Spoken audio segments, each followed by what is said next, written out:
자, 2교시 수업을 시작하도록 하겠습니다. 1교시에서는 그 과정 기술에 대한 것을 이야기를 했다면, 이어서 구성 요소 중에 나머지가 이제 지식이거든요. 이제 과학 지식에 대해서 이야기를 하도록 할게요. 페이지는 37페이지. 네, 37페이지 과정, 과학 지식에 대해서 이야기를 하도록 하겠습니다. 자, 과학 지식은 지식이라는 게 과연 무엇일까? 지식이라는 거는 결국은 우리 주변에 있는 많은 대상에 대한 정보를 수집하고 그 정보의 어떤 속성들을 나의 어떤 인지적인 과정으로 지식을 재구성함으로 인해서 내가 내재화했을 때 그걸 지식이라고 이야기를 하거든요. 그래서 그것이 어떤 경우는 굉장히 주관적인 지식이 들어갈 수도 있고 때에 따라서는 굉장히 사회적인 객관적인 속성을 가지고 있는 지식이 있을 수도 있어요. 그런 면에서 과학 지식이라는 것도 역시 끊임없이 어떤 인간들에 의해서 우리들에 의해서 창조되고 구성되는 것이 바로 과학 지식이라고 이야기를 할 수가 있거든요. 근데 이제 과학이라고 하면 우리는 굉장히 불변의 진리라고 생각을 하는데 사실은 과학이야말로 과학 분야의 지식이야말로 불변이라기보다는 끊임없이 새로운 것을 발견하고 발명하고 그럼으로 인해서 지식이 계속해서 변화되고 수정되고 진화되고 있는 것이 바로 과학 분야의 지식이라고 할 수가 있어요. 그래서 이 어떻게 보면은 굉장히 불변하는 것이 아니라 우리가 정말 철석같이 믿고 있는 과학, 객관적이라고 말할 수 있는 것들도 시대에 따라서는 지식이 아니라 굉장히 계속해서 폐기될 수 있는 지식인 경우가 많이 있을 거예요.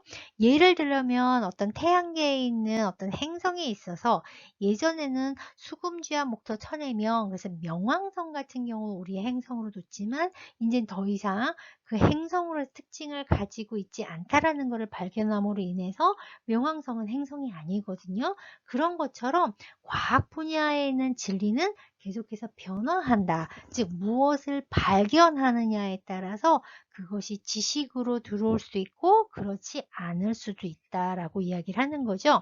그런 면에서 유아들 같은 경우는 끊임없이 우리 주변 세계에서 일어나는 다양한 상황에 대처를 하면서 거기서 발견되는 어떤 사건, 현상들을 통해서 자신만의 어떤 지식을 구성해 나가고 있다는 거예요.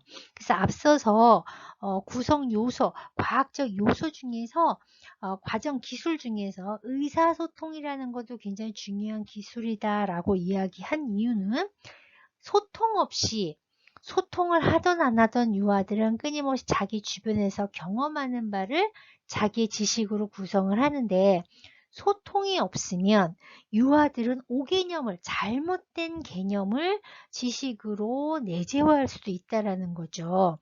그래서 필요하다라고 이야기를 할 수가 있습니다. 그런 면에서 우리의 현대 과학은 아마도 과학교육의 목표라고 하는 거는 어떤 지식, 새로운 지식을 얻는 것을 과학의 목표라고 할지 모르겠어요. 하지만 유아교육에 있어서는 그런 결과론적인 것보다는 과정적인 거에 초점을 맞춰서 유아들이 스스로 지식을 구성해 나가는 과정이 우리 유아 과학교육에 있어서 굉장히 중요한 과정 기술이고 교육의 목표다라고 이야기를 할 수가 있습니다. 그래서 왜냐하면 어떤 객관적인 것, 누군가가 알고 있는 것을 뭐 알려주는 것, 그거는 유아들한테 자신들한테 굉장히 흥미를 가지고 있지 않기 때문에 흥미가 유발이 되지 않기 때문에 아무리 설명해주고 알려준다 하더라도 그 지식이 아무리 중요한 것이라 하더라도 유아가 관심이 없고 흥미가 없다면 그것은 유아 내부의 어떤 지식으로서 넘어가지 않는다라는 거죠.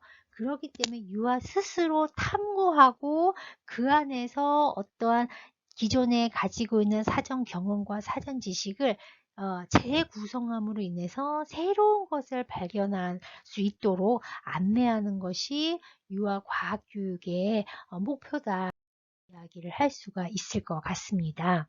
그래서 굉장히 중요한 것 중에 하나가 유아과학교육에 있어서 중요한 부분은 무엇이냐면은 교사의 전문적 지식이 굉장히 중요하다라고 이야기를 하고 있습니다.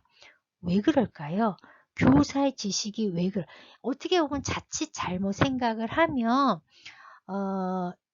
우리 교사들이 가장 어려워하고 꺼려하고 부담스러워하는 분야가 바로 수학이고 과학이라고 할 수가 있어요. 왜? 이 분야는 굉장히 객관적인 지식을 가지고 있고 그 지식을 잘 전달해야 한다라는 그런 부담감을 가지고 있기 때문에, 그래서 내가 과학적인 지식을 잘 못 가지고 있다면, 많은 지식을 가지고 있지 않는다면 유아들에게 잘못된 개념을 알려줌으로 인해서 어떤 교육이 실패할 수 있다라는 두려움을 가질 수 있다라는 거죠. 그런 측면에서 객관적인 지식을 요구하는 것이 아니라 어떻게 보면 교사가 과학, 이 생활 주변에 대해서 끊임없이 호기심을 가지고 있고 굉장히 오픈된 마인드로 무엇인지 수용할 수 있다라는 그런 마인드로 탐구하려고 하는 욕구, 그리고 다양하게 예측하고 추론하고 그거로 인해서 더 관찰하고 실험하고자 하는 기꺼이 그러한 환경에 들어갈 수 있는 마음을 가지고 있는 것이 유아교사로서 가지고 있는 중요한 그 역시 지식이다라고 이야기를 할 수가 있어요.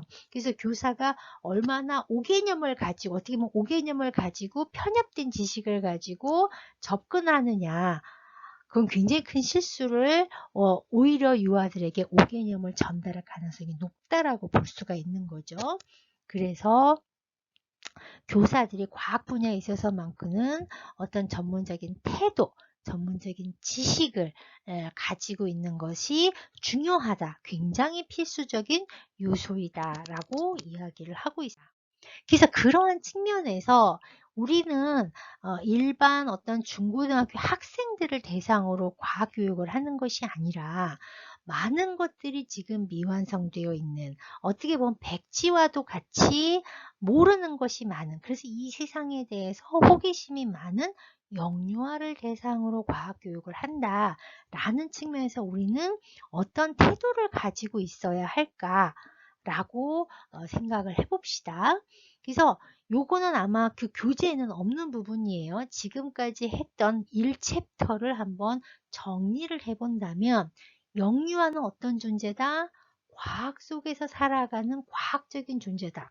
즉 우리가 살아가고 있는 이 세상, 굉장히 다양한 어떤 사물들이 있는 환경에 노출이 되어 있는데 그 대상들은 모두 우리가 생활 속에서 만나는 과학이다라고 이야기를 할 수가 있어요. 즉 우리는 에어컨, 선풍기, 온풍기 모든 것들을 너무 친숙하게 대하기 때문에 그것이 과학이 아니라고 생각할지 모르지만 유아들에게는 굉장히 낯선 대상이고, 그것이 선풍기가 왜 돌아가는지, 에어컨 속에서 왜 찬바람이 나오는지, 어떻게 자동으로 세탁기 안에서 빨래가 될 수 있는지 굉장히 모르는 거 투성이에요. 궁금한 거 투성이에요. 즉 호기심이 굉장히 많이 있다 라고 이야기를 할 수가 있어요. 그런 면에서 유아들은 일상 속에서 접하는 모든 것들이 굉장히 호기심 어리게 접할 수 있다. 그 호기심 속에서 유아들은 과학적인 지식을 습득할 수 있다라는 거죠. 그러니까 이렇게 그네탁이라든가 뭐 그림자를 본다거나 나뭇잎을 주워서 크기를 비교해 본다. 이 자체가 모두 과학 실험이고, 이 과정 속에서 유아들은 과학적인 어떤 지식을 습득해 나간다라고 이야기를 할 수가 있습니다. 그래서 유아들이 하는 모든 어떤 경험들과 놀이들을 과학적인 수업으로 우리는 활용할 수가 있다. 이때 유아들이 그냥 일상 속에서 본다면 그림자 눈여겨보지 않을 수 있어요. 하지만 이 그림자에 좀 더 관심을 가지고 보게 하고, 그림자가 나를 따라오기도 하고 어떻게 해서 그림자의 방향이 달라지기도 하는지, 그러니까 이러한 것들을 실험을 하게 한다면 그 일상생활 자체, 나의 주변에 있는 모든 것들이 놀이의 대상이고 탐구의 대상이고 과학 실험의 대상이 될 수 있다라는 거죠. 그래서 과학이라는 것은 결국은 유아로 하여금 다양한 호기심을 더 불러일으키게 만들기도 하고, 그리고 첫 번째 과학의 어떤 구성 요소로서 나오는 것이 태도였잖아요. 과학을 대하는 긍정적인 태도, 즉 호기심을 갖고 임할 수 있는 그런 태도를 갖게 만든다라고 할 수 있습니다. 어떤 놀이, 어떤 환경에 교사가 대하냐에 따라서. 그래서 영유아는 기본적으로 가지고 있는 이 세상에 대해서 가지고 있는 이 호기심을 바탕으로 무엇을 탐색하게 할 것인지 탐색하는 방법을 사용해서 놀이하게 하고 경험하게 한다면 그 안에서 유아들은 과학적인 정보를 얻을 수 있다라고 말할 수 있다라는 거죠. 그러니까 생활 자체가 바로 과학적인 상황 속에 우리는 놓여 있다라는 거예요. 정말 많은 것들, 유아들이 과학적인 실험을 할 수 있는 것이 우리 주변에 너무나 많이 깔려 있다라는 거죠. 그래서 교사는 굉장히 중요해요. 과학을 어떤 마음으로 대할 것인가. 굉장히 기꺼운 마음으로 호기심을 가지고 대하는 마음, 즉 동기유발인 거잖아요. 그런 태도를 갖게 하는 거. 그리고 태도를 갖게 하면은 다양한 기술을 가지고 관찰하고 비교하고 분류하고 특정하고 또 어떤 것이죠? 실험하고 또 예측하고 추론하는 다양한 기술을 사용할 수 있게끔 교사가 안내하고 질문해야 된다라는 거죠. 그렇게 됐을 때 유아들은 기꺼운 마음으로 탐구하게 되고 실험하게 되고 그 가운데에서 다양한 과학적인 지식을 습득할 수 있다라고 이야기할 수 있겠습니다. 그래서 과학이라는 것은 과연 무엇을 다룰 것인가 라고 봤을 때 지금까지 우리는 일반적으로 과학을 자연과학에 많이 치우쳐서 생각을 해오고 있었어요. 이 우리 유아 과학교육이라는 교과목에서도 인문과학을 다루지는 않을 거예요.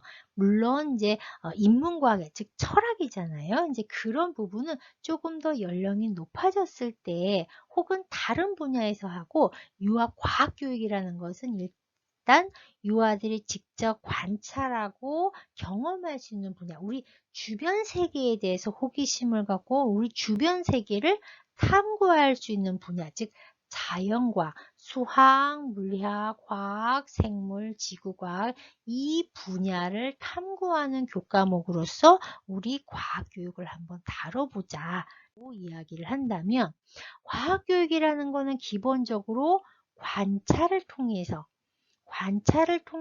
얻은 것, 특히 유아들은 실제적으로 추상적으로 생각하기보다는 실제 관찰하고 얻은 여러 가지 것들로 인해서 우리 주변 세계를 이해하게 되고, 그렇게 되면 우리 일상생활, 우리 주변에 대해서도 어느 하나도 그냥 허투루 보내지 않고 굉장히 자연에 있어서도 소중히 다룰 수 있는 마음, 행동들이 나타날 수 있다라는 거죠. 그러니까 과학교육이 단순히 어떤 지식을 얻는다기보다 일상생활 속에서 어떤 행동을 변화할 수 있게끔 하는 교육이기도 하다. 즉 자연을 보호해야 되고 소중히 여겨야 한다는, 왜? 그것도 어떤 과학 분야, 뭐 지구과학이라든가 뭐 혹은 화학이라든가 뭐 이제 이런 분야에서 우리가 다루다 보면 이런 행동을, 자연을 대하는 행동에 있어서도 분명히 어떤 태도를 갖게 만들 수 있을 거다라는 거죠. 그래서 영유아들에게 과학교육이라는 것은 결국 내가 처한 이런 상황, 내가 처한 어떤 상황을 어떻게 대처해 나갈 것이냐, 그런 대처 능력, 문제 해결 능력을 갖게끔 도와주는 교육이 과학교육이다라고 이야기를 할 수가 있죠. 그래서 이거를 다루는 방식에 있어서 유아들은 기본적으로 감각을 통한 직접 경험으로 구체적인 개념을 습득하는, 이게 굉장히 중요해요.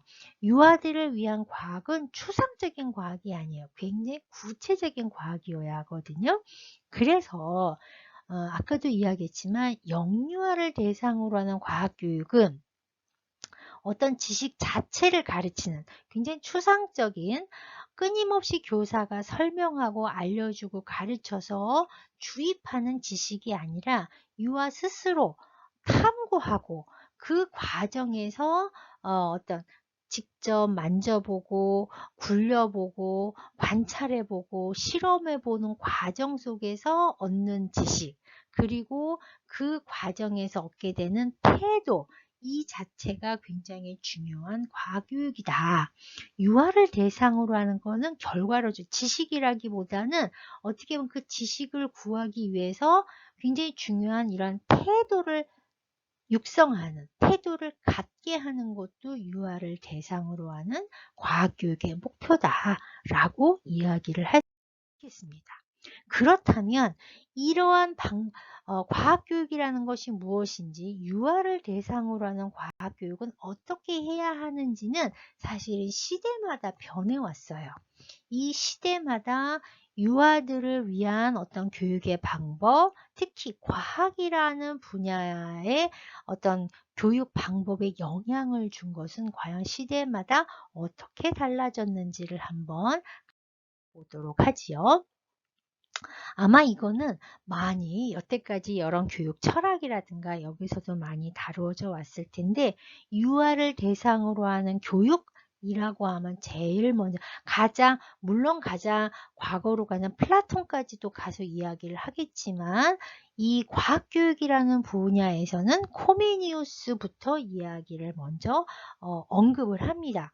왜? 코메니우스는 가장 먼저 무엇을 다루었냐면 세계도회라는 책을 만들었어요. 이 책, 어떠한 책이냐? 예전에는 글자로서 어떤 정보를 전달을 했다면, 유아를 염두에 두고 유아들은 일단 시각적으로 보여줘야 된다. 글자라는 건 굉장히 추상적인 거거든요.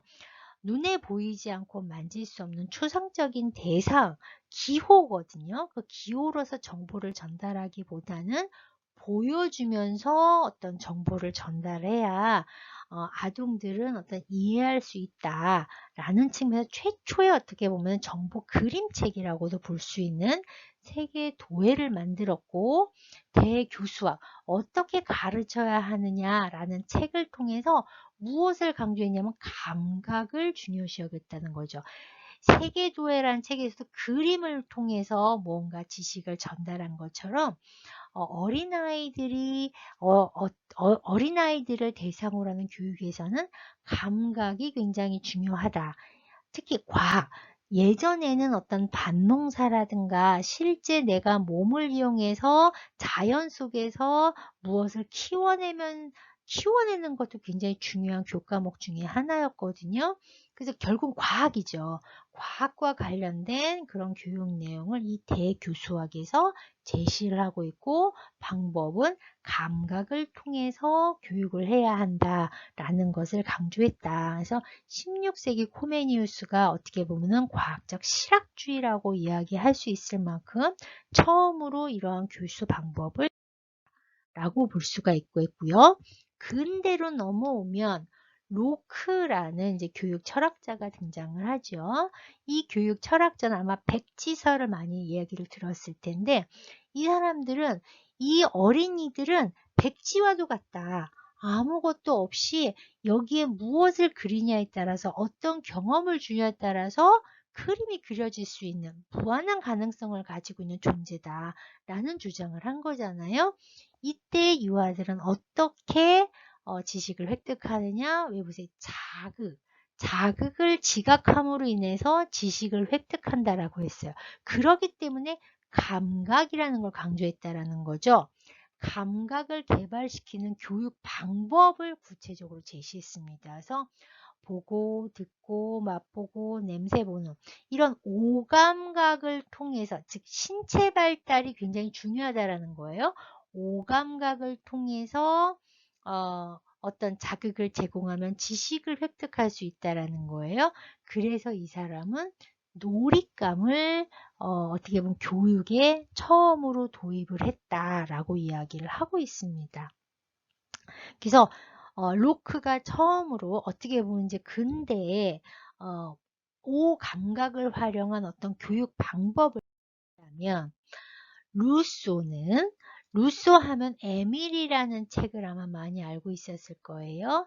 이 에밀이라는 책을 통해서 이 사람은 구체적으로 각 발달 단계에 대해서 연령별로 어떻게 접근을 달리해야 하는가 라는 부분을 제시하면서 이 사람도 마찬가지로 오감각을 통해서 또 훈련을 해야 한다라고 하는데 여기에서 어린이들은 어디에서 자연 속에서 경험을 통해서 어떤 지식을 습득하게 될 것이다. 자연 속에서 경험이 중요하다.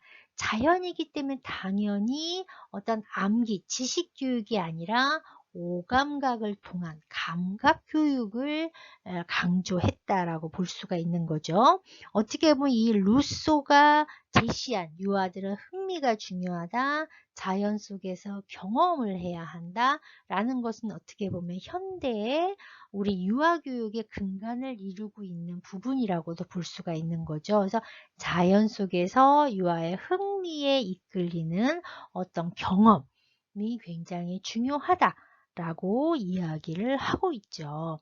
그런 것처럼 어떻게 보면은 유아들을 위한 교육은 어때해야 하는가?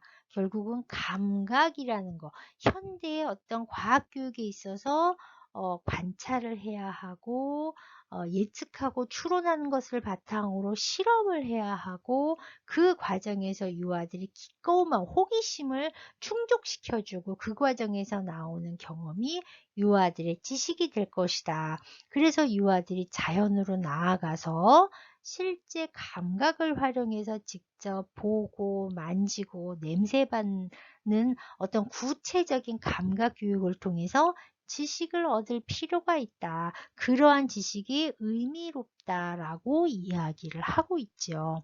그래서 현대에서도 교사들의 어떤 지식, 교사들이 가지고 있는 생각의 폭, 이런 부분들이 굉장히 중요하다라고 이야기를 하는데 한번 우리 과제방에 있는 과제로서 무엇을 생각할 거를 제시를 했냐면 자 우리가 지금 봄이 오고 있어요. 3월 말이고 4월을 다가가고 있기 때문에 지금 봄이 왔다라는 소식이 은연중에 싹 조금만 어때 관심을 갖고 자연을 돌아보면 다양한 어떤 봄이 오는 겨울이 지나가고 봄이 오는 소식이 증거가 여러 가지가 있어요. 그래서 유아들과 함께 자 봄이 왔습니다. 봄을 탐구하자라는 거죠. 그래서 봄을 탐구하기 위해서 산책을 나가려고 해요. 산책을 나갔을 때 우리의 목표는 뭐냐면 산책을 나가서 아이들과 우리는 봄을 찾아가지고 교실로 들어올 거야. 봄을 수집해 올 거야. 라는 목표를 가지고 산책을 나가려고 합니다. 이랬을 때 그냥 봄을 찾아보세요 라고 하면은 유아들은 아까도 그랬죠. 본인의 어떤 사전 경험과 지식이 없는 상황에서의 어떤 요구와 질문은 오히려 유아를 당황스럽게 할 수 있다. 굉장히 구체적인 어떤 제안을 해줘야 유아들이 이해할 수 있는 방식으로 사전 경험과 사전 지식을 바탕으로 탐구할 수 있는 맥락을 제공을 해줘야 된다는 거예요. 그런데 여러분들이 교사로서 계획을 하죠. 유아들과 함께 나아가서 봄을 찾아가지고 교실로 오는 것을 목표로 한다면 나가기에 앞서서 혹은 산책을 나가서 어디로 갈 것이며 가서 유아들이 무엇을 채집하도록 수집하도록 질문을 던질 것인가. 자 지금부터 아이들이 이해를 못할 수 있거든 예시를 줄 수도 있어요. 무엇이 과연 봄이라는 것을 나타내는 것일까? 라는 것. 그래서 여러분들이 산책을 나가서 유아들이 어떤 무엇을 수집해 오도록 하는 것을 봄 탐색, 봄 체험이라는 어떤 제목 맞게 부합되는 교육 목표를 세울 것인지를 한번 여러분들이 한번 그 과제지에다 기술을 해보시기 바라겠습니다. 그 방식은 질문을 던져도, 유아들에게 제시하는 질문을 던져도 좋고, 여러분들이 그냥 생각하는 방식을 자유롭게 기술하셔도 좋습니다. 그래서 뭐 문장이 뭐 길어도 좋고 짧아도 좋고 상관이 없는데, 나무를 탐색하자, 혹은 흙을 한번 뭐 숲속을 한번 보자, 혹은 바람을 보자, 햇빛을 보자, 무엇이든 날씨를 봐도 상관이 없고, 나가서 뭐 소리를 탐색해야도 좋고, 뭐 어떤 기준이어도 상관이 없으니까 여러분의 기준에서 여러분은 봄을 무엇이라 생각을 하는지, 그래서 아이들에게 봄에 대해서 어떻게 알려줄 것이며 아이들이 실제 봄을 어떻게 체험하게 할 것인지를 한번 기술해 보시기 바라겠습니다. 수고했습니다.